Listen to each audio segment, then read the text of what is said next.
Զումբան եւ ավելորդ կիլոգրամները հաշվի առնելով զումբայի ինտենսիվությունը կարող ենք ասել, որ կարող ենք արագ ավելորդ կիլոգրամներից ազատվել, իսկ ամսական որքան կիլոգրամ կարող ենք կորցնել։ Զումբան բարձր կալորիա ծախս մարզաձև է, որը մեկ դասի ընթացքում կարող են կորցնել 400-ից մինչև 800 կիլոկալորի, բայց դա կապված է թե քաշից, թե ինտենսիվությունից։ Այսինքն, եթե մեկը ավելի քաշ բարձր է, քանի որ մարմինը պետք է ավելի շատ շարժի, ավելի շատ է կորցնում, քան այն որ ավելի նիհար է, ավելի քիչ է։ Եվ ինտենսիվություն շատ դեր ունի, այսինքն 400-ից 800 ինչքան կալորի այրես։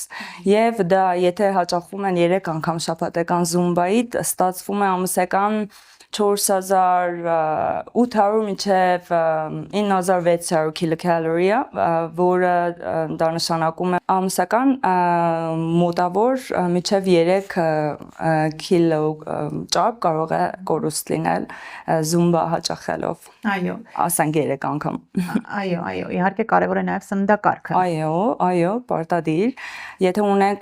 այսինքն եթե համեմատենք երկու անձի, մեկը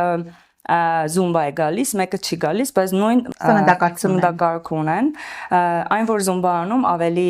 առողջ ապրելակերպ ունի ֆիզիկապես, բայց եթե ունեն նաև ճիշտ սնունդ, ավելի լավ արդյունքների են հասնում, որ այս ճիշտ սնունդը լինում է ճիշտ որոշել բալանսավորված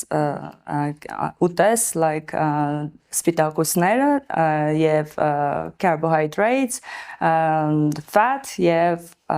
բանջարեղեն։ Մենք բարդ ածխաջրերի մասին ենք խոսում, որը մեզ էներգիա է տալիս եւ պարտադիր է, երբ զբաղվում է սպորտով, սպիտակուցները, որոնք նույնիսկ մարզումներից հետո շարունակում են աշխատել եւ ճայրում իրականացնել,